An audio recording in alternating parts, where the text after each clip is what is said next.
ॐ हरिः ॐ श्री गुरुभ्यो नमः। हरिः ॐ शन्नो मित्रः शं वरुणः शन्नो भवत्वर्यमा शन्न इन्द्रो बृहस्पतिः शन्नो विष्णुरुक्रमः। नमो ब्रह्मणे नमस्ते वायो त्वमेव प्रत्यक्षं ब्रह्मासि त्वमेव प्रत्यक्षं ब्रह्म वदिष्यामि ऋतं वदिष्यामि सत्यं वदिष्यामि तन्मामवतु तद्वक्तारमवतु अवतु माम् अवतु वक्तारम्। ॐ शान्ति शान्ति शान्तिः।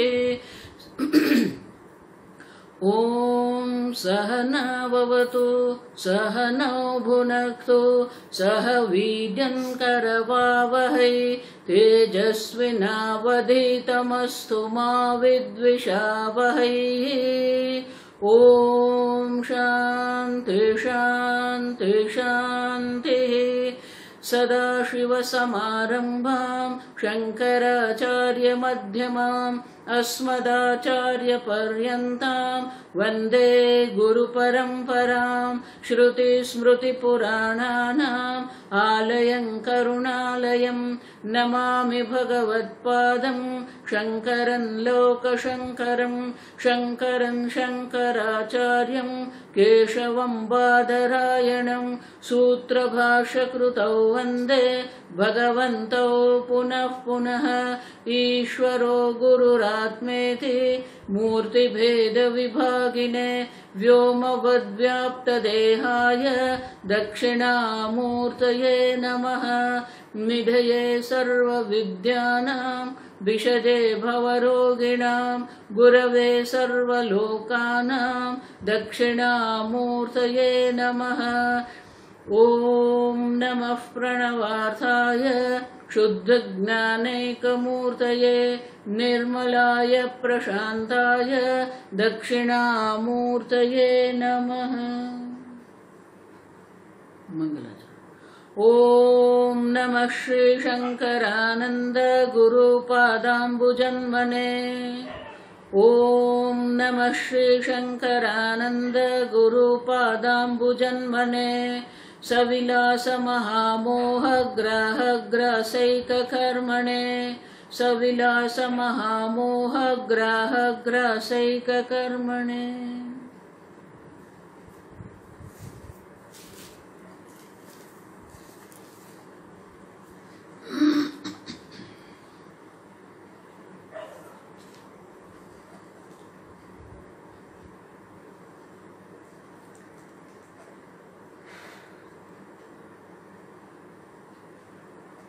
श्लोक नंबर 132।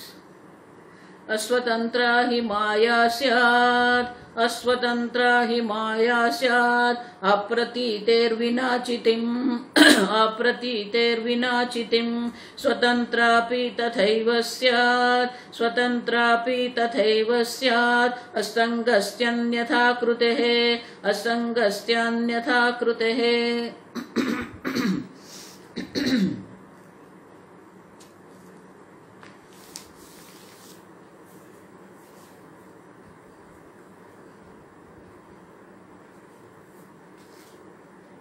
विद्यारण्य मुनि माया का स्वरूप हमें समझा रहे हैं। तो विद्यारण्य मुनि ने कहा 130वें श्लोक में कि ये माया त्रिधा माया तीन प्रकार से है। लौकिक जो माया है लौकिक ही लौकिक लोगों के लिए जो ये माया है वो माया कैसी है? वास्तविक है। वो ये जगत को भी सत्य मानते हैं, सर्जन को सत्य मानते हैं और सर्जन करने वाली माया को भी वो सत्य मान रहे हैं। जो युक्ति वाले तार्किक लोग हैं वो उसको अनिर्वचनीय माया वो कहते हैं ये माया अनिर्वचनीय है, उसको सद भी नहीं कह सकते असद भी नहीं कह सकते। और जो श्रौत जो श्रुति दृष्टि है लौकिक दृष्टि से माया वास्तविक है, सत्य है। तार्किक की दृष्टि से माया जो है वो माया अनिर्वचनीय है, लेकिन श्रुति की दृष्टि से अगर हम देखते हैं तुच्छम है ही नहीं। आप समझो, सही में जगत जो है वो जगत भी नहीं है और माया भी नहीं है। या मां सा माया, मां मानी नहीं है, जो नहीं है वही माया है।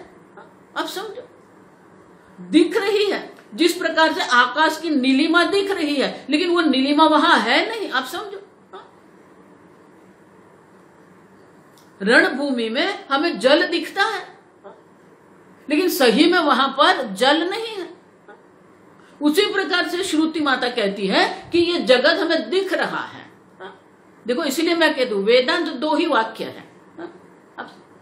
जो अज्ञानी वो कहता है ये जगत है, और ज्ञानी कहता है ये जगत दिखता है। दिख रहा है, सही में अगर आप ढूंढने जाएंगे तो वहां है नहीं वो। जिस प्रकार आकाश की नीलिमा हमें दिखती है, सूर्य की गति हमें दिख रही है। अब देखो, सूर्य का उदय भी दिख रहा है, सूर्य की गति भी हम देख रहे हैं, लेकिन सही में सूर्य की गति हो रही है नहीं हो रही है।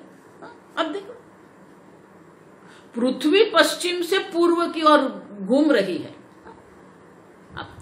तो पृथ्वी की गति हम नहीं अनुभव करते और सूर्य की गति हम देख रहे हैं।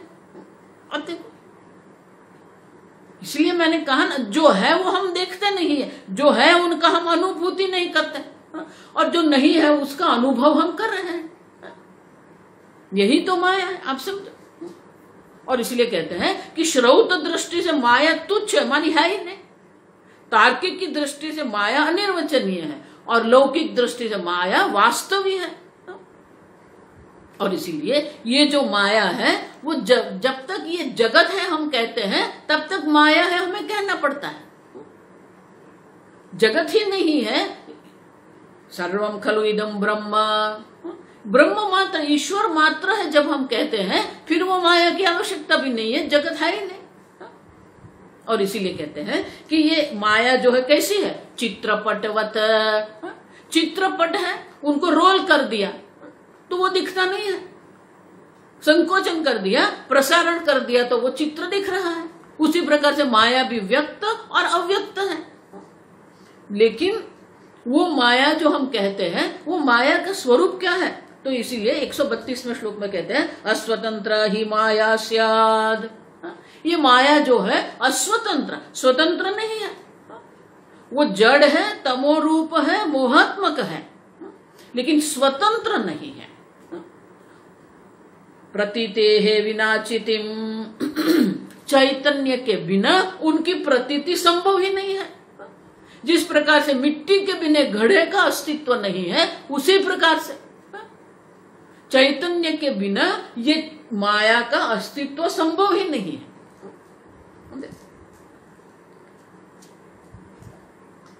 तो स्वतंत्रापि तथैव, तो यहां दृष्टांत देते हैं वो लोग कि राहु और केतु हम जिसको कहते हैं। अब देखो, हम लोग जो दो ग्रह कहते हैं ना, राहु और केतु, तो सही में राहु और केतु है, हमें दिखते नहीं है।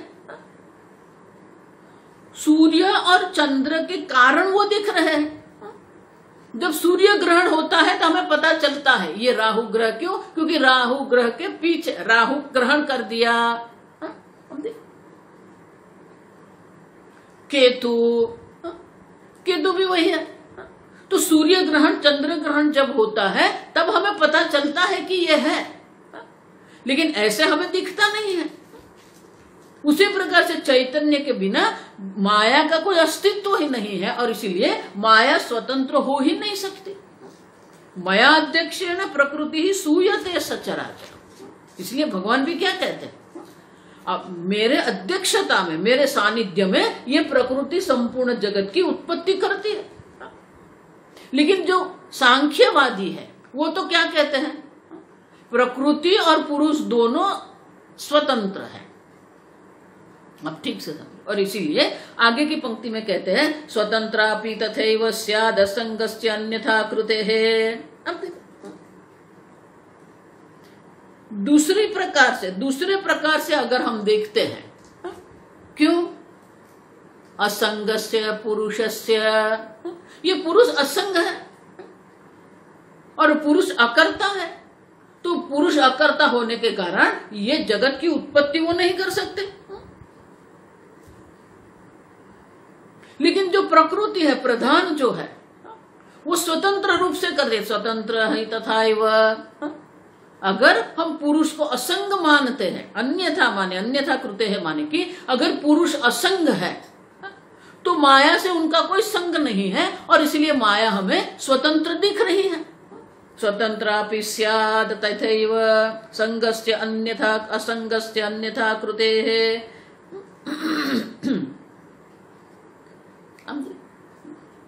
असंग चैतन्य की दृष्टि से देखते हैं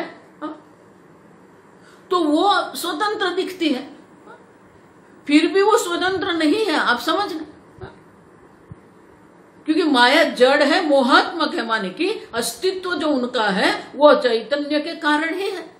माया का अधिष्ठान भी वही चैतन्य स्वरूप आत्मा है। चैतन्य स्वरूप आत्मा के बिना माया का अस्तित्व नहीं है। और इसीलिए कहा मायाम तु प्रकृतिम विद्धि मायिनम तु महेश्वरम। ये महेश्वर जो है माई है, मायिनम मायावी है वो, जो माया को अपने अध्यक्षता में, अपने सानिध्य में ये शक्ति देते हैं जिसके कारण ये माया सर्जन कर सकती है।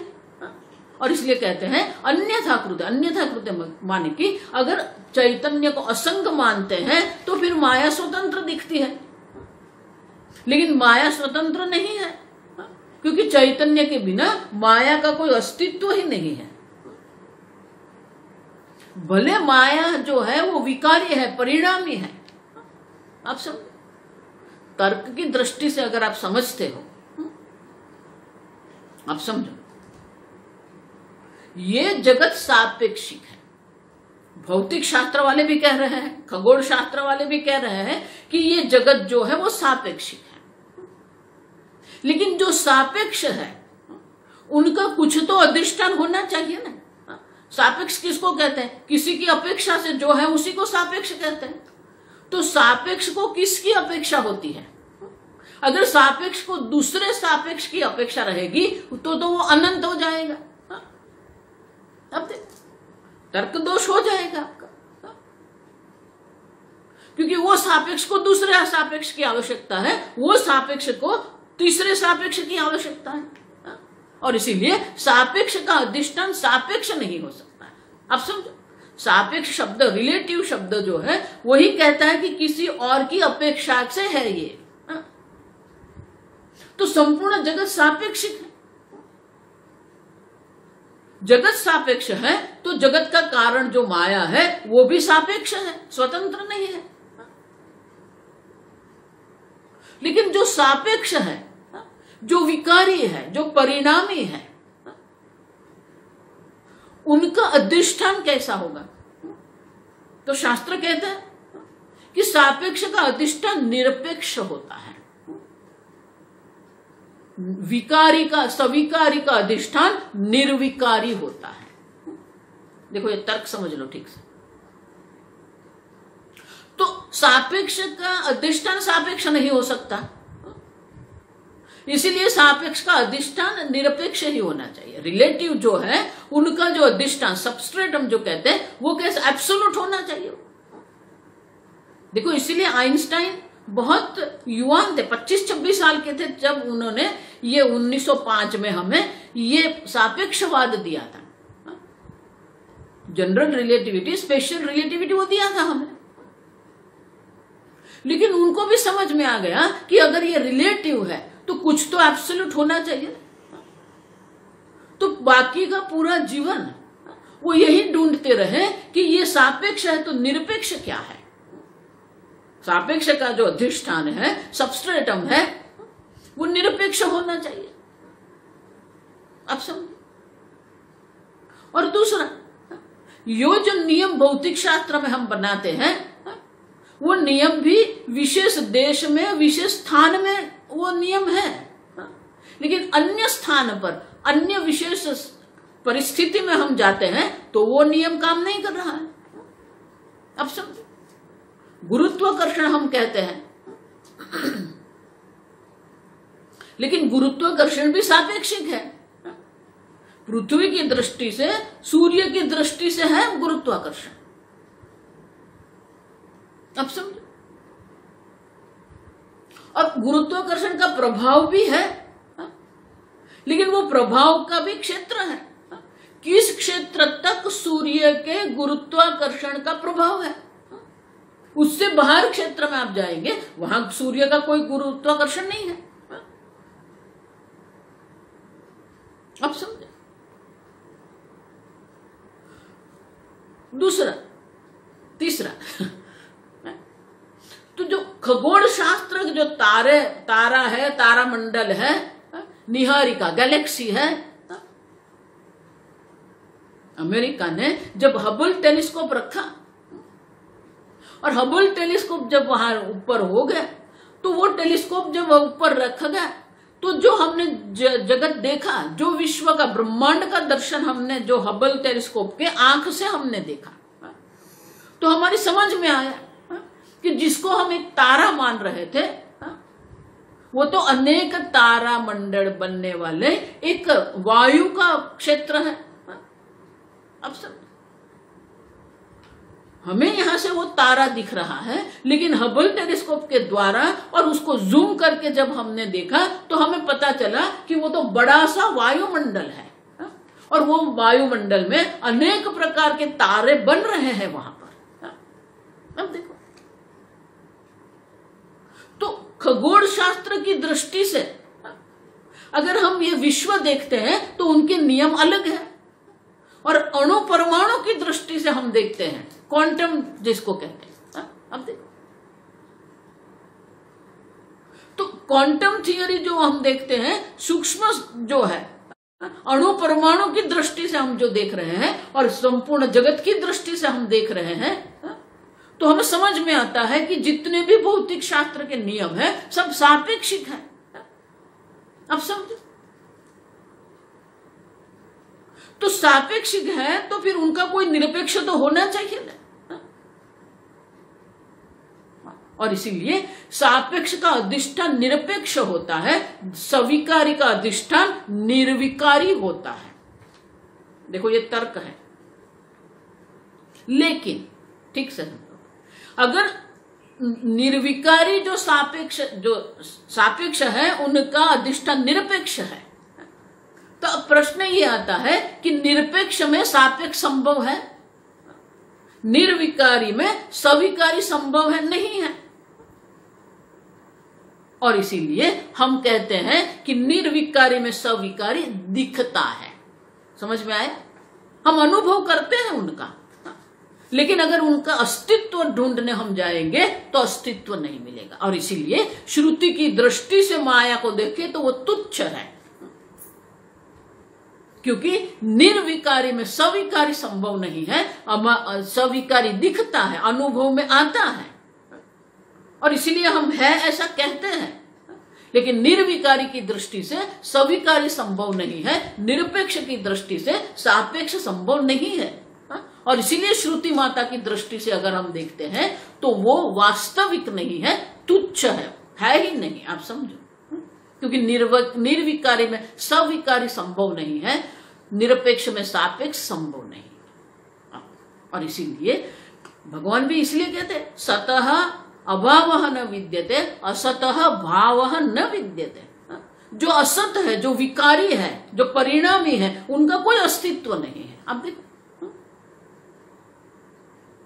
कितने बड़े भी वैज्ञानिक आके बोले, लेकिन ये वाक्य वो, अब देखो कितना भी आप तर्क लगाओ, ये वाक्य को वो कभी भी अयोग्य पुरवार नहीं सिद्ध नहीं कर सकते, कभी भी उनको गलत सिद्ध नहीं कर सकते।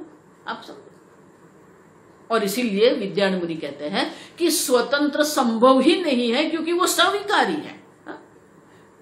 सगुण सविकारी माया है, मानी उनका अधिष्ठान निर्विकारी, निर्गुण निर्विकारी ब्रह्म उनका अधिष्ठान है। और इसीलिए माया की स्वतंत्रता संभव नहीं है। और ब्रह्म असंग है, असंग चैतन्य है, और इसलिए माया स्वतंत्र दिखती है। स्वतंत्रापि तथैव स्यात् असंगस्य अन्यथा कृते है, कि अन्यथा कृते है, अन्यथा मानी असंग है, वहां किसी भी प्रकार की संगता आसक्ति संभव नहीं है। अब समझो, अन्यथा कृते मानी अन्य प्रकार से वो संभव नहीं है।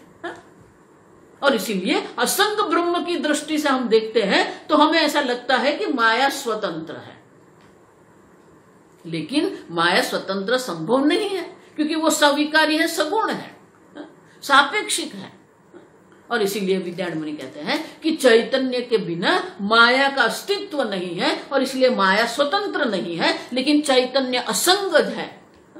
और इसीलिए असंग चैतन्य की दृष्टि से हम देखते हैं तो माया हमें स्वतंत्र दिखती है नहीं। आप समझ, स्याद मानी होगी, लेकिन है नहीं वो। और इसीलिए असंग चैतन्य की दृष्टि से माया स्वतंत्र दिखती है, लेकिन चैतन्य के बिना माया का अस्तित्व नहीं है, और इसलिए माया स्वतंत्र नहीं है। आगे कूटस्थासंगमात्मानं जगत्वेन करोति सा चिदाभासस्वरूपेण जीवेशावपि निर्ममे।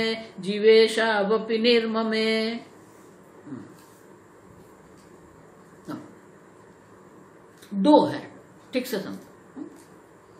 एक व्यष्टि के ब्रह्मांड के संदर्भ में, व्यष्टि समष्टि के संदर्भ में माया क्या है, और व्यष्टि के संदर्भ में माया क्या है, बहुत सुंदर समझाते हैं।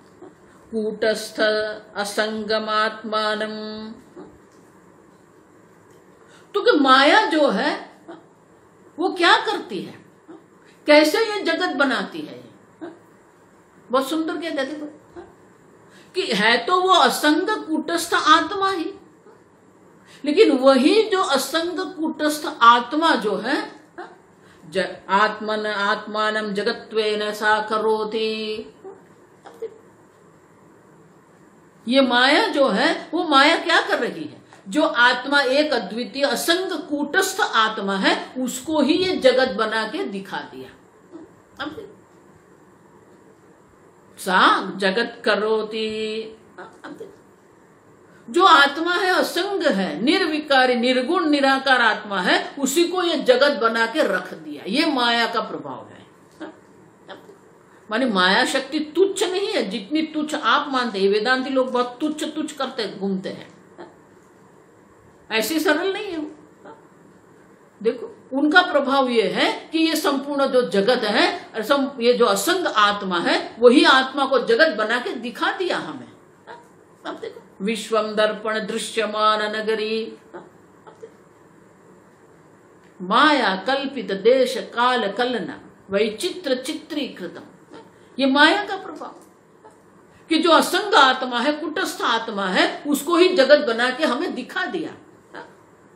अब देखो, और वही जगत को हम सत्य मान के चल रहे हैं, वही जगत में हम मोहित होके बैठे हैं। तो वो जगत को हम देख रहे हैं, जो कुटस्थ आत्मा जिसको ये जगत बना के रखा है, वो कुटस्थ आत्मा तो हम देख नहीं रहे हैं, जगत को देख रहे हैं। अब समझो, और इसलिए कहते हैं कि कूटस्थ असंग आत्मा है, उसी को ये नाम रूपात्मक जो निर्गुण निराकार आत्मा है, उसी को सगुण साकार जगत बना के हमारे सामने रख दिया माया ने। जो नाम रूप रहित है, उसी को नाम रूप वाला बना के रख दिया। ये माया की शक्ति है। इतना ही नहीं, चिदाभास स्वरूपेण, समष्टि रूप से देखते हैं तो वो असंग कुटस्थ आत्मा जगत बन गया माया के कारण। और व्यष्टि रूप से देखते हैं, चिदाभास स्वरूपेण जीव ईशौ निर्ममे, निर्ममे माने कि उनका निर्माण किया। वही जो है असंग चैतन्य आत्मा है, उसको चिदाभास रूप में दर्शा दिया, और चिदाभास रूप में अहंता करवा दिया, मोहित करके रख दिया। अहंकार विमूढ़ आत्मा कर्ता हम इति मन्यते, वो चिदाभास में अहम वृत्ति करके हम बैठ गए। वो अहम वृत्ति हम ऐसे करके बैठ गए हैं कि वो जीव बन गया। समष्टि में वो ईश्वर बन गए। जीव ईशौ, देखो ये संधि देखनी पड़ती है, जीव ईशौ अपि। तो चिदाभास की दृष्टि से हम देखते हैं तो जीव और ईश्वर का निर्माण कर दिया, और असंग चैतन्य आत्मा की दृष्टि से देखते हैं तो वही आत्मा को ये जगत बना के रख दिया। ये माया की शक्ति है। आप जितना माया को तुच्छ मानते हो इतनी तुच्छ वो नहीं है। संपूर्ण आत्मा को ये जगत बना के रख दिया, और चिदाभास की दृष्टि से हम देखते हैं तो उसे जीव और ईश्वर भी बना दिया। तो ये माया का प्रभाव है कि एक असंग अद्वितीय चैतन्य जो है उसी को जीव बना दिया, उसी को ईश्वर बना दिया, उसी को जगत बना के रख दिया। स्वामी जी इसलिए हमेशा कहते थे जीव जगत जगदीश। जीव भी है, जगत भी है और जगदीश भी है, तीनों को बना के रख दिया। ये माया का प्रभाव है, माया की शक्ति है। और इसलिए कहते हैं कि माया भले स्वतंत्र नहीं है, माया भले स्वतंत्र नहीं है, फिर भी वो लग रही है कि स्वतंत्र रूप से असंग चैतन्य आत्मा को जगत बना दिया।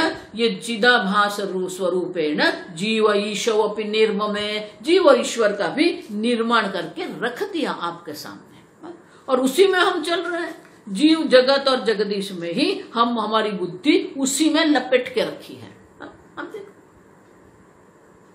इसीलिए भजगोविंदम में शंकराचार्य जी कहते हैं अंगम गलितम पलितम मुंडम दशन विहीनम जातम तुंडम।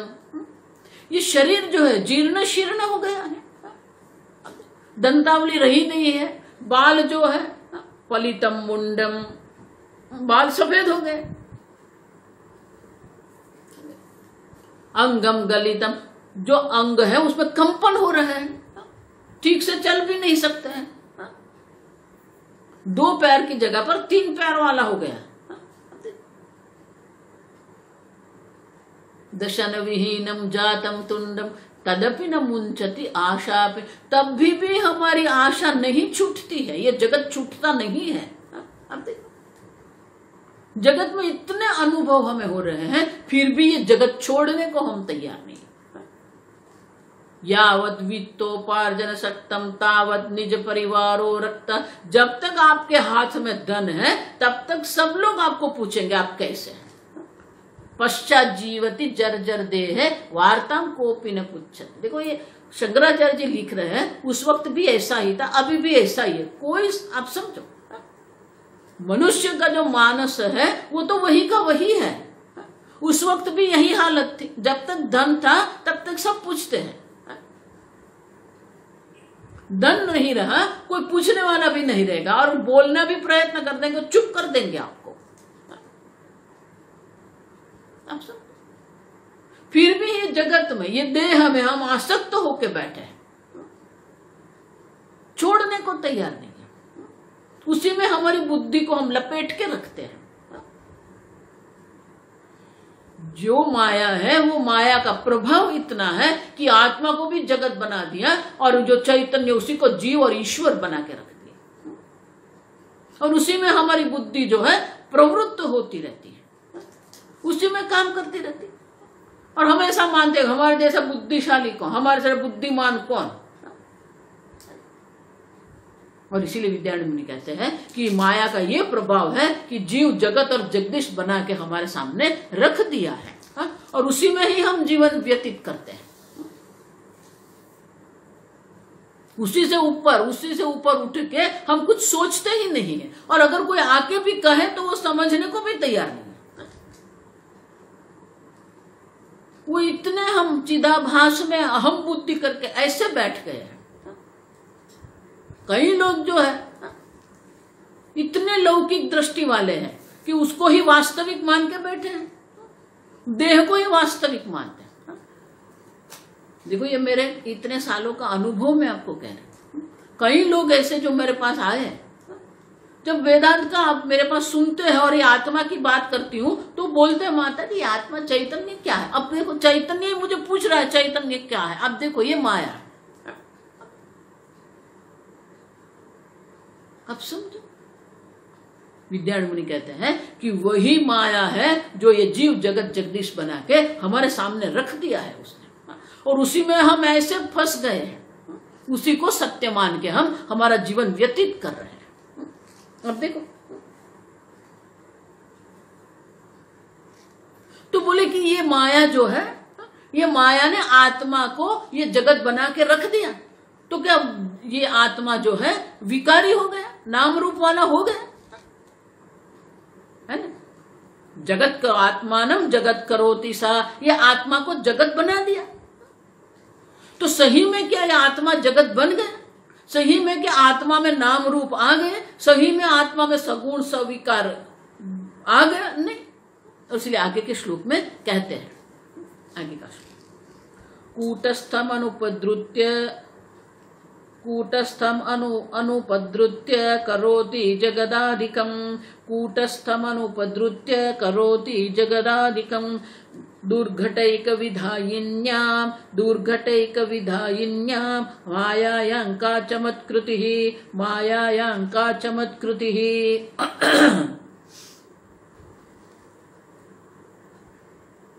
कूटस्थम अनुपद्रुत्य, अनुपद्रुत्य माने कि अपने स्वरूप से अलग किए बिना, अनुद्रुत्य माने कि अपने स्वरूप से उनको किसी भी प्रकार से अन्यथा नहीं करती है, अनुपद्रुत्य।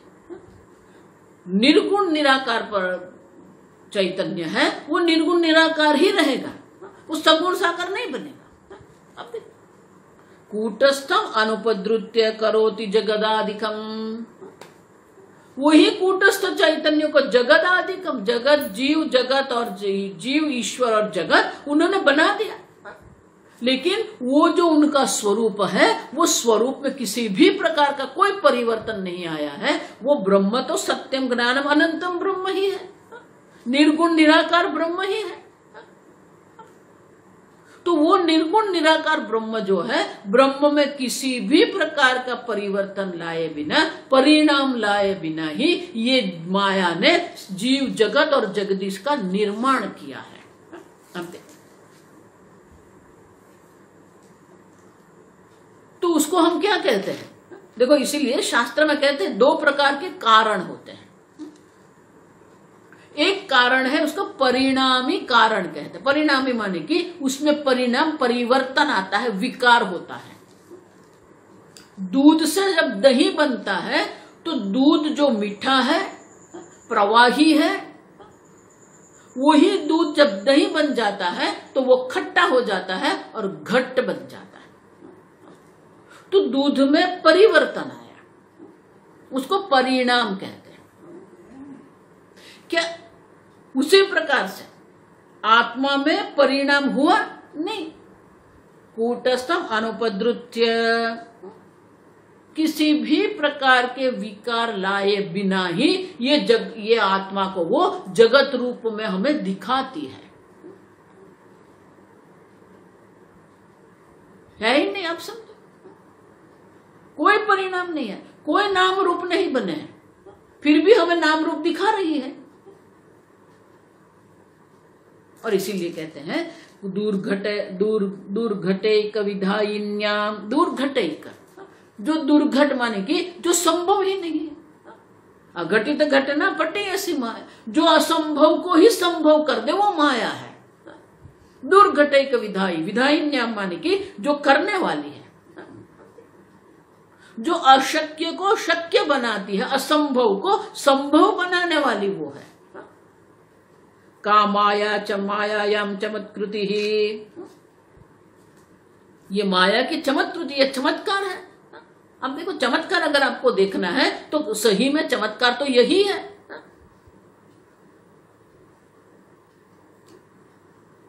क्योंकि ये माया की शक्ति ऐसी है कि वो असंभव को भी संभव बना के हमें दिखाती है। ये उनकी शक्ति ऐसी है, और इसीलिए का चमत्कृति माने कि ये माया की जो शक्ति है, वो शक्ति को आप देखो, उसमें कोई चमत्कार की बात नहीं है, उनकी शक्ति है, उनका प्रभाव ऐसा है। उनमें क्या चमत्कार माने कि उनके लिए कोई चमत्कार की आवश्यकता नहीं है, वो कर सकती है ये सब।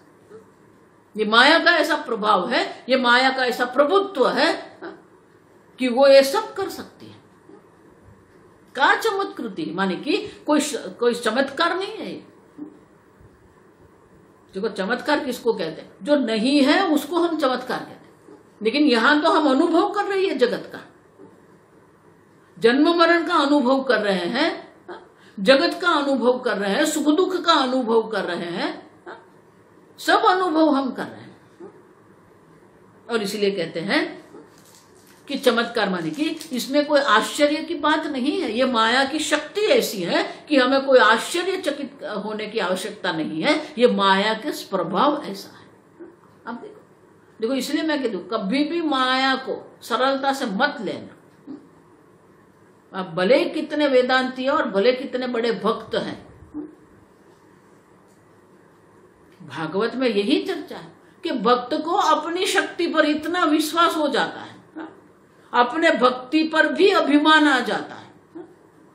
जहां अभिमान है, जहां अहंकार है, वहां माया का प्रवेश हो ही जाता है। और माया का प्रवेश ऐसा होता है कि फिर वो निकल नहीं सकता उससे। आप समझ? और इसीलिए कहते हैं कि उसमें कोई चमत्कार माने कि उनमें कोई आश्चर्य की बात नहीं है। कहाँ चमत्कृत? उसमें आश्चर्य क्या है? ये माया का प्रभाव ही ऐसा है कि जो कूटस्थ है उसे ये जीव जगत और जगदीश बना के हमारे सामने उसने रख दिया है। दुर्घटैक विधायिन्याम, ये उनकी शक्ति है। असंभव को संभव बनाना ये उनकी शक्ति है।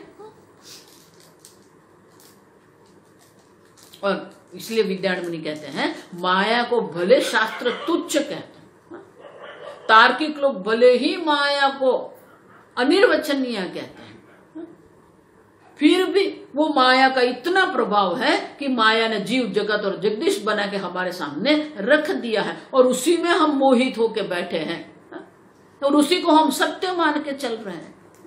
और इसीलिए उसमें क्या आश्चर्य की बात है? माया ही ऐसी है कि उनमें कोई आश्चर्य की बात नहीं है। माया कुछ भी कर सकती है, आप समझो।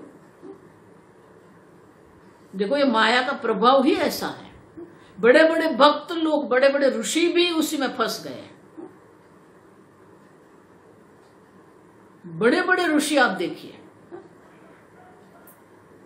एक छोटी सी गलती भी आप करते हैं और माया आपको पकड़ लेती है। इसलिए उड़िया बाबा हमेशा कहते थे जो सावधान है वही साधक है। बिल्कुल सावधान रहना पड़ता है। हम क्या देखते हैं, क्या खाते हैं, क्या पीते हैं, कहाँ जाते हैं, किससे मिलते हैं, क्या बात करते हैं, सावधान रहना पड़ता है। थोड़ी सी भी गलती कर दी तो माया अपना प्रभाव दिखा के छोड़ती है।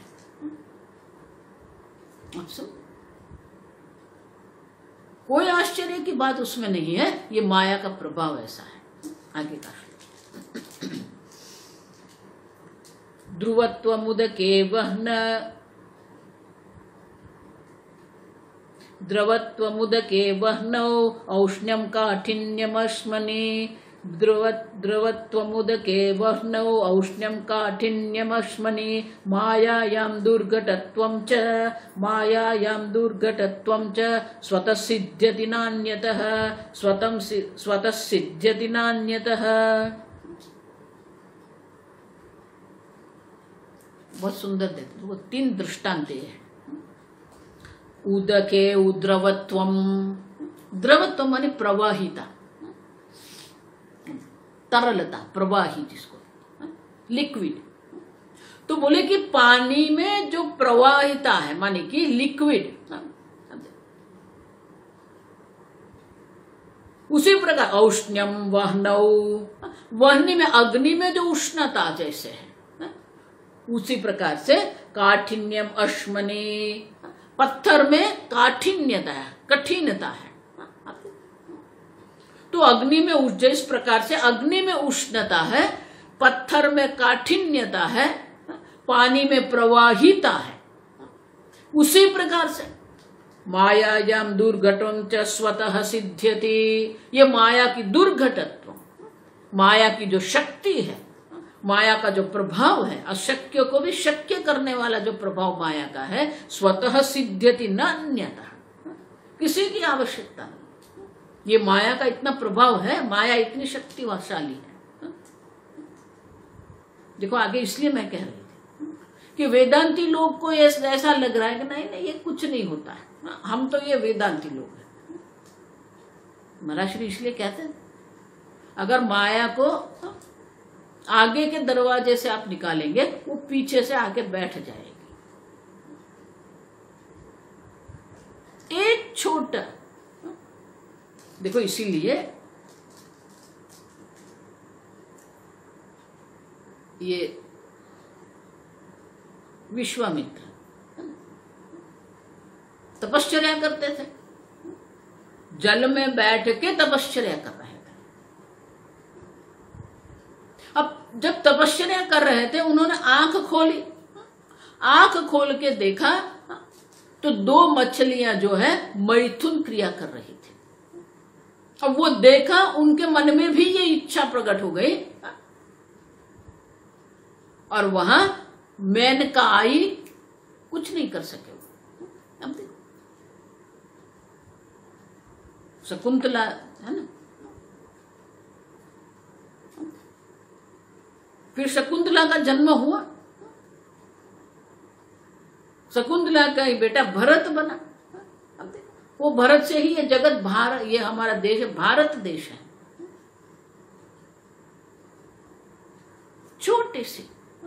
छोटी सी असावधानता भी आपको कहां से कहां ले जा सकती है, क्योंकि ये माया का प्रभाव है।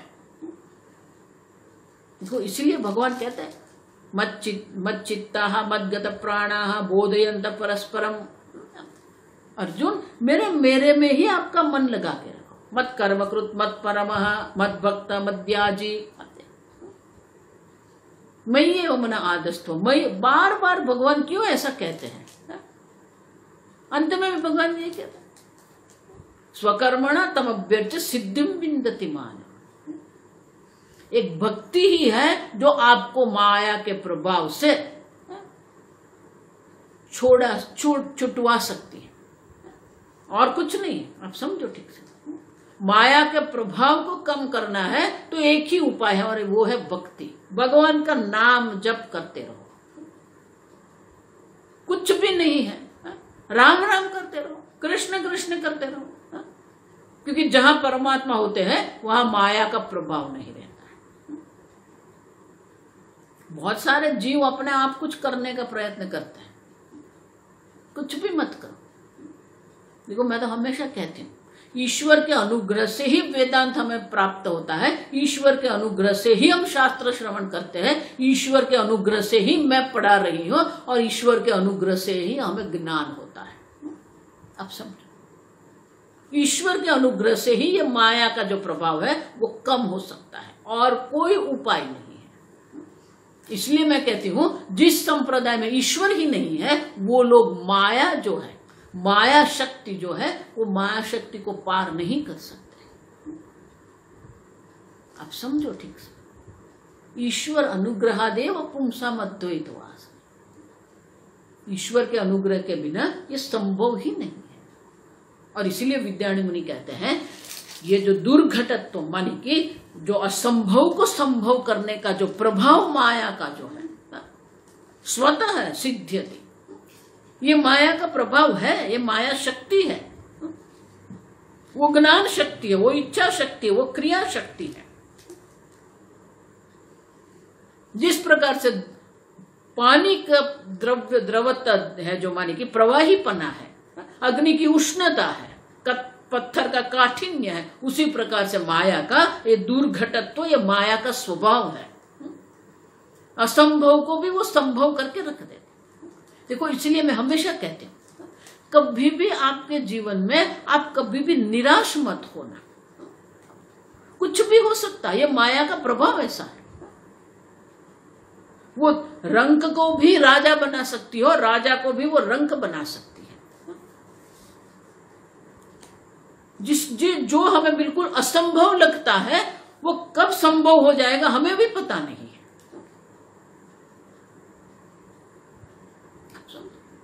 इसीलिए जीवन में ईश्वर आवश्यक है। ब्रिंगिंग ईश्वरा इन वंस लाइफ स्वामी जी का पुस्तक है। नमः ये स्वामी जी का पुस्तक है। नमः माने शरणागति, सरेंडर एंड प्रेयर। देखो स्वामी जी के बहुत सारे ऐसे पुस्तक हैं, प्रेयर गाइड। भक्ति, ईश्वर को छोड़ना नहीं है, ईश्वर की भक्ति को भी नहीं छोड़ना है, क्योंकि यही एक उपाय है। नहीं तो ये माया क्या से क्या कर सकती है। जो असंग कुटस्थ आत्मा है उसी को जीव जगत और जगदीश बना के रख दिया है, उसी में हम मोहित होकर बैठे हैं। ये जगत में कुछ भी असंभव, माया की दृष्टि से देखो कुछ भी असंभव नहीं है। हमारी अल्पता के कारण हमें ऐसा लग रहा है कि ये संभव नहीं है, लेकिन माया शक्ति की दृष्टि से देखेंगे कुछ भी असंभव नहीं है, कुछ भी हो सकता है।